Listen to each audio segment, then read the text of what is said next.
Hi everyone, my name is Jolene Martin and this is 1828 coming to you from the Mother City. We're in Cape Town. Big Sister, Little Sister workshop is about to happen in exactly T-minus 9 minutes and counting. We've got Opulentus Wealth in the house. We have 1828 in the house. We have New Habits in the house. And of course, we have Fushini. The band is warming up. This is going to be epic.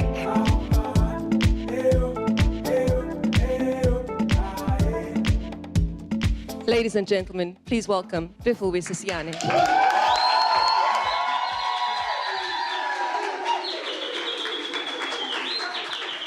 But guys, can you make that sound again? I don't think I heard it. Today you're here to learn more about the work that we've been doing and why we do the work we do and why it's so important to us to keep empowering young people and to use education as a tool for empowerment.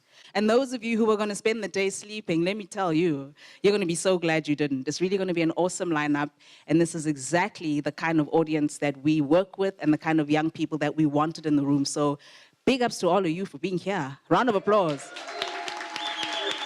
The poems that I'll be doing, the first one is more of a story. It's prose, it's not a poem. The second one is a poem praising women. I will not call you beautiful. No one can complete you, for you are the seed of beauty. You with the verb that rocks the ground and tickles the roots. Ndifungule undibeleke emqolo. Ndifungule.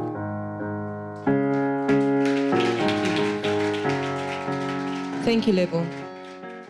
It is really hard to stand in front of not just family, but perfect strangers and say to you that the person you see in the media is not who I am. A lot of people are going to know me from Powerball and Generations, etc., and that's not me. No one speaks to us about failure. And when I thought about failure and how do I make it real and what do I draw on to illustrate it to you, I started thinking to myself, Jolene, when is the first time you failed at anything? I married a man who, when he married me, stopped working.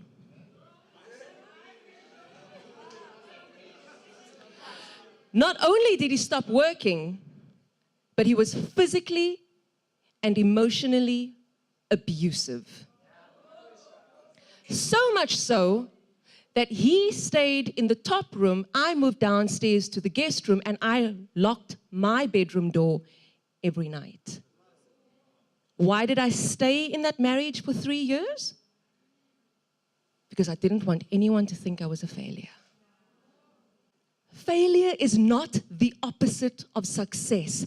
Failure is a part of success. I work with people who are in their mid-30s and early 40s, and I work with people who are in their late 50s when they're going to retire, in the early 60s. And the problem that they have is that all that they have is material things. Yes. And they're empty. They're tired and they're burnt out. So I'm going to share with you a few strategies on how to create a career that is going to add meaning to your life, so that when you have those material things that you have, you can enjoy them. They're going to bring you joy. So my approach is the approach of branding. So there are things about great brands that we know. And so who's marketing students in this room? Right, so you can test me with questions, okay? So great brands believe in themselves. They're not like Nike. If you think you can do it, they're Nike, just do it. So brands are decisive and clear about who they are, and they believe in themselves. Brands are also in a state of constant self-discovery. So the moment a brand becomes a replica of another brand, it becomes something that reacts. It's not something that creates. So these are all messages that is true for brands, for people as well. So you guys want to hear about some fashion? My name is Chantal Philander.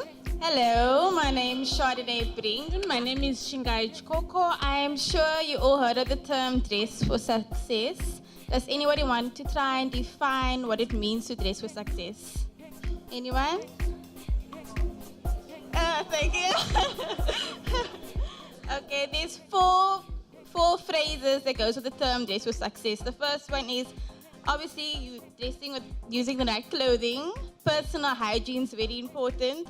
Your general appearance and also making a first good impression. The tip that I want to give you is when you wear these clothes, you need to make sure they are comfortable.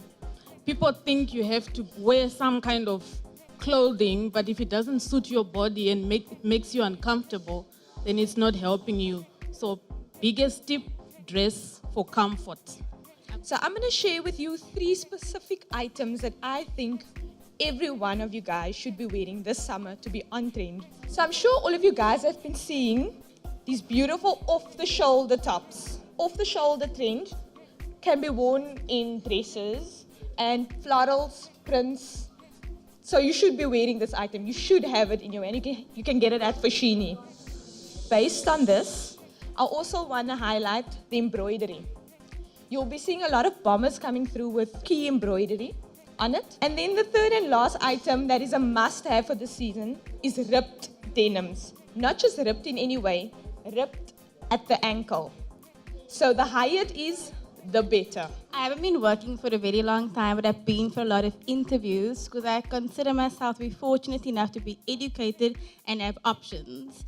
And also like my goal enough to not to just have a job, but a vocation that speaks to my skills.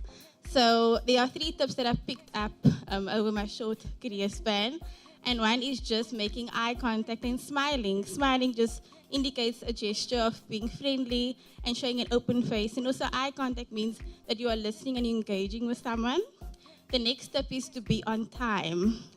And my last step is to do some research before you go to a place. Yes, you understand you're applying for a certain job, when there's a job description, but do research around the company, what they stand for, and also so you can ask questions to show that you engage and you're interested.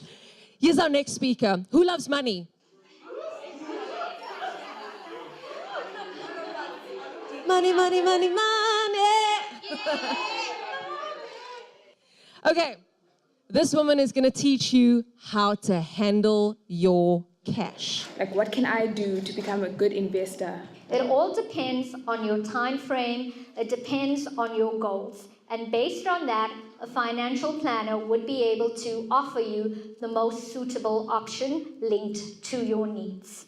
I've tried saving for like a couple of years, but it's never really worked out because let's say I'll save like 200 rand this month, and then like an unplanned expense comes up where I use maybe 50 rand out of the 200 rand I saved, and then next thing I know I'm left like 10 rand. So how do I avoid that like expense happening? Okay, everyone's laughing in the audience because you all can relate to her, right? Yes. So what I would suggest in a situation like that is to split the amounts.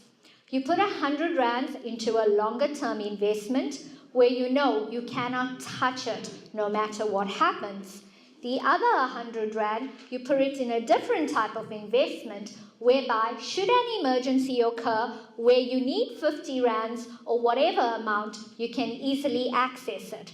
So this is giving you the best of both worlds, whereby you're not totally dipping into the entire 200 rands and losing out on the interest you can earn on it. You've got two different accounts, one for long-term investing and the other for emergencies. My wish and prayer to you all is not to win the lotto, it's actually to become self-made millionaires. 1828 assists Fashini in getting what they truly believe out there. So apart from the fashion, apart from the chain and the product, you know, it's about fashion with a purpose, and it's about women, and it's about women empowerment. And I mean, at the true essence of what Fashini believes in and stands for, that is it. And 1828 embodies that exactly. So for me, it's just a perfect fit. Oh, Fashion Friends is an awesome addition to Fashini. Again, they are voices on the ground. So Fashini, big brand, non-personal communication. The Fashion Friends really help the personality and help the essence of the brand get out there to our customers. Kind of shares the spirit of Fashini with our customers, and I think where it works really well is at events like the ones that 1828 does. I mean, you know, you're dealing with students or people who are going through different things in their lives and who don't want to hear from a brand. You want to hear from something a bit more personal and some where you can relate to and you're like, you know what, that person understands me. And I think that's the role that they play and they do it really well. Being involved in this workshop is amazing because we get a younger audience to understand that, you know, Fashini could be your destination one day and connect with them at a level where, you know, they're just graduating. It would be a retail or brand that they consider when they have to go for that first big interview. And I love what 1828 does, and I feel genuinely from Fashini and in my own personal capacity that there should definitely be more people like this that are as passionate and are as eager to make a change. Because at the end of the day, we can't rely on anyone else to do it. We've got to do it on our own. I learned a lot. It was really empowering. I learned about how to actually manage my money and to be a powerful businesswoman one day. So it was epic. Yeah, it was that favorite. Yeah, I learned how to actually how to invest and all those stuff, how to make a budget and how to use your money efficiently. And how to be a powerful woman. If you want to be the most successful woman, you need to be yourself. You need to know what kind of person you are, your strengths, your purpose, and your gifts and all that. I can't even express myself. It feels so great. I feel reality. I am a leader. I'm part of the winning team. Some goodie bags, which got a free vouchers, of which thank you very much, 1828. Thank you.